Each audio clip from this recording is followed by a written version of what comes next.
విశాఖపట్నం పాత గంగవరం బీచ్ వద్ద friendship day రోజు జరిగిన ప్రమాదంలో ఒక యువకుడు సముద్రపు అలల ఉధృతికి కొట్టుకుపోయి గల్లంతయ్యారు. ఫ్రెండ్షిప్ డే సందర్భంగా విశాఖపట్నం గాజువాక పరిధిలోని పెదగంటాడు మండలం పాత గంగవరం బీచ్కు 7 స్నేహితుల బృందం సరదాగా విహారయాత్రకు వెళ్లారు. ఉదయం సమయంలో అక్కడ ప్రసిద్ధ బండరాయి, దానిని సుస్వాగతం రాక్ అని కూడా పిలుస్తారు, ఆ బండరాయిపై నిలబడి వారు ఫోటోలు వీడియోలు తీసుకుంటున్నారు. ఆ సమయంలో ఒక్కసారిగా పెద్ద అల ఎగసిపడి బండరాయిని బలంగా తాకడంతో అక్కడ నిలబడిన యువతి ప్రమాదవశాత్తు సముద్రంలో కొట్టుకుపోయింది.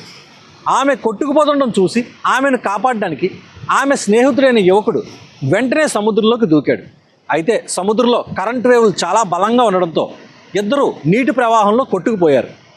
సముద్రంలో కొట్టుకుపోయిన ఇద్దరు వ్యక్తులలో ఒకరు నీతు, ఈమె వయసు 18 సంవత్సరాలు, జాలార్పేటకు చెందిన ఇంటర్మీడియట్ సెకండ్ ఇయర్ విద్యార్థిని. మరొకరు దామోదర్, ఈ యువకుడి వయసు 25 సంవత్సరాలు.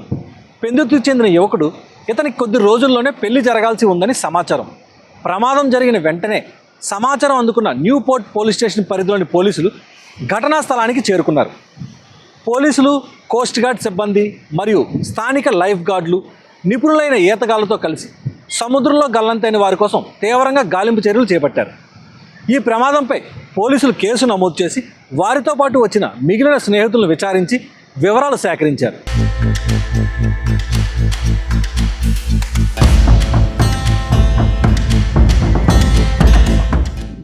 ఈ విషాదకరమైన ప్రమాదం వెనుక కేవలం అనుకోని సంఘటనే కాదు, యువత వినోదం కోసం చేసే కొన్ని చిన్న పొరపాట్లు ఎలాంటి నష్టానికి దారితీస్తాయో తెలియజేసే తీవ్రమైన హెచ్చరికలు కూడా ఉన్నాయి.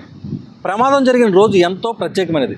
స్నేహితులంతా కలిసి ఆనందంగా గడపడానికి, ఒకరికొకరు శుభాకాంక్షలు చెప్పుకోవడానికి ఆ 7 యువకుల బృందం ఎంతో ఉత్సాహంతో పాత గంగవరం బీచ్కు వెళ్ళారు. కానీ కేవలం కొన్ని నిమిషాల వ్యవధిలోనే ఆ సంతోషం కాస్త తీరని శోకంగా మారిపోయింది.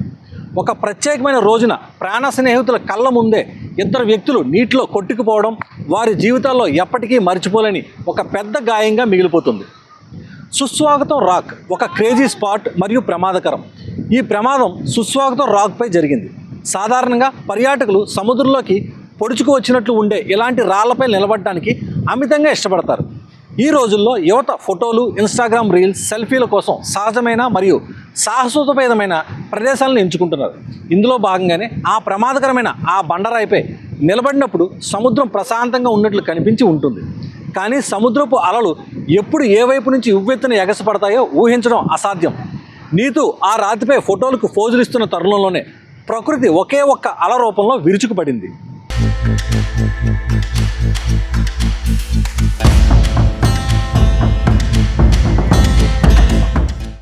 ఈ కథలో అత్యంత హృదయ విదారకరమైన మరియు ఆసక్తికరమైన కోణం దామోదర్ చేసిన సాహసం.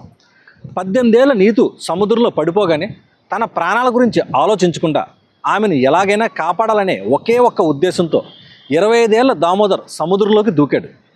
దామోదర్కు కొద్ది రోజుల్లోనే వివాహం జరగాల్సి ఉంది. ఒక కొత్త జీవితాన్ని ప్రారంభించాల్సిన ఒక యువకుడు తోటి స్నేహితులను రక్షించే ప్రయత్నంలో తన జీవితాన్నే పణంగా పెట్టాడు. ఇది అతని నిస్వార్థమైన స్నేహాన్ని చాటి చెప్పినా అతని కుటుంబానికి మాత్రం కోలుకోలేని ఆవేదన మిగిల్చింది. విశాఖపట్నంలోని ఆర్కే బీచ్, రుషికొండ బీచ్లతో పోలిస్తే గంగవరం మరియు పాత గంగవరం తీరాలు చాలా భిన్నమైనవి. బలమైన అండర్ కరెంట్స్ అంటే లోపలి ప్రవాహాలు ఎక్కువగా ఉంటాయి. ఈ ప్రాంతంలో సముద్రపు అడుగు భాగం లోతుగా ఉండటమే కాకుండా పైన అలలు సాధారణంగా కనిపించిన లోపల లాగేసే ప్రవాహాలు అంటే రిప్ కరెంట్స్ చాలా బలంగా ఉంటాయి. ఈతగాళ్ళకు కూడా ఇటువంటి ప్రదేశాలు ఒక సవాలే. ఒకసారి నీటిలోకి పడిపోతే ఎంతటి నిపుణులైన ఈతగాళ్ళైనా సముద్రం ఎదురు దెబ్బలను తట్టుకొని పైకి రావడం కష్టసాధ్యం అవుతుంది. అందుకే దామోదర్ కాపాడడానికి వెళ్ళిన ఆ ప్రవాహం ఇద్దరిని క్షణాల్లో లాగేసింది.